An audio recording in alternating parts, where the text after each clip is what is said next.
A very good day to you. I'm Hank Gross, MidHudsonNews.com. It's Wednesday, December 22nd. The news today brought to you by the Galleria at Crystal Run. The annual somber candlelight vigil to remember the homeless who died on the streets of Poughkeepsie over the last year took place last night, December 21st. The vigil coincides with the winter solstice, the longest night of the year. Hudson River Housing held the vigil on the grounds of the Dutchess County Sheriff's Office. The temporary housing was and still is a joint effort between Hudson River Housing, Dutchess County, and several other community agencies, says Executive Director Krista Hines. We're all here tonight because we envision a world without homelessness. This is at the core of Hudson River Housing's mission and at the heart of all of the work that we do. We know that when some of our neighbors are struggling, it hurts all of us and our community. A former homeless man, going by the name of Pharaoh, read a powerful poem he authored entitled Nobody, that describes his interaction with another homeless person on the streets. A lack of beds at secure detention facilities throughout the state for adolescent offenders aged 16 and 17 who have committed felony-level offenses has created an issue with county jails. Orange County Undersheriff Ken Jones says County Family Court Judge Victoria Campbell recently issued an order that would have made the sheriff's office violate law. When state lawmakers enacted the Raise the Age law, it prohibited county jails from housing adolescent offenders 16 and 17 years old from being housed in county jails. Recently, a 16-year-old Newburgh boy was arrested on weapons charges. Family Court Judge Victoria Campbell ordered him remanded to the Orange County Jail, which does not have the appropriate staff or space to handle teens, says Undersheriff Jones. In the case of Judge Campbell, she was fully cognizant that there was no bed and ordered us to take him into custody anyway. And I heard from her lips something I've never heard from a judge before, that it's really not relevant to her what the availability of beds were, and we would have to figure it out.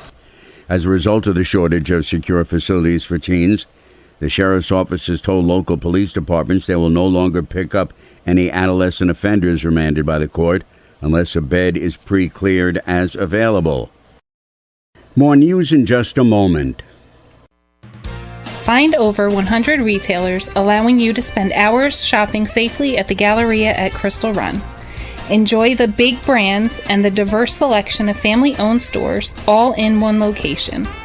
The Galleria at Crystal Run offers dining options for everyone with Fuji 110 Grill, Allen's Mediterranean Grill, and Peru Cuisine.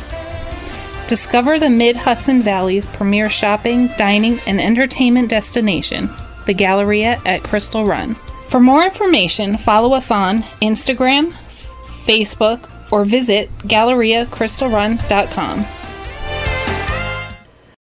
The Open Space Institute has purchased a 10-mile-long, 101-acre stretch of unused former Erie Railroad line in Orange County. OSI spokeswoman Eileen Larrabee said the development of a new rail trail will be conducted by the county. This acquisition will set the stage for a new construction of a Scunnamunk Rail Trail with the goal of creating new multi-use recreational trail between Scunnamunk Mountain State Park and Goose Pond State Park, and adding improved recreational opportunity for walkers, for cyclists, for hikers, for birders. OSI paid $1.8 million to purchase the property from the owners. The property starts in the town of Cornwall at the Moodna Trestle, traverses the towns of Blooming Grove and Chester, as well as the village of Washingtonville, and ends at Orange County's Camp LaGuardia, which is adjacent to the Heritage Trail in the village of Chester.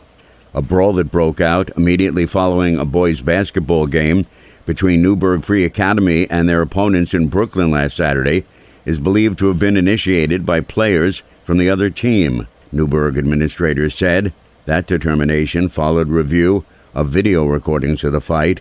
The officials said they recognized occasions where the students made attempts to walk away that should be highlighted. The Newburgh administrators said they were disappointed by the lack of security that was provided at the event, and in the future the district will assess each event and based on need, will provide their own security monitors for students. Meanwhile, police in the city and town of Newburgh and town of New Windsor are continuing their investigations into recent incidents of violence among students at the main campus of Newburgh Free Academy. Some have been captured on video. Orange County District Attorney David Hoover is watching how the investigations play out.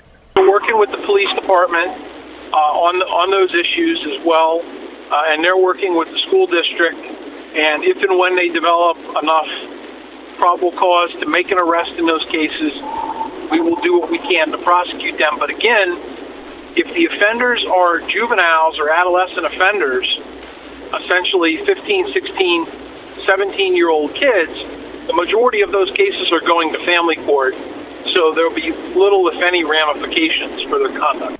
School district officials have remained silent about the ongoing conduct, except to say they've beefed up security at NFA Maine. A federal complaint unsealed in U.S. District Court in White Plains is charging Daniel Butch Resnick of Glen Wild with money laundering. According to the complaint, he allegedly laundered money for a confidential federal source. I'm Hank Gross, MidHudsonNews.com. The news today brought to you by the Galleria at Crystal Run.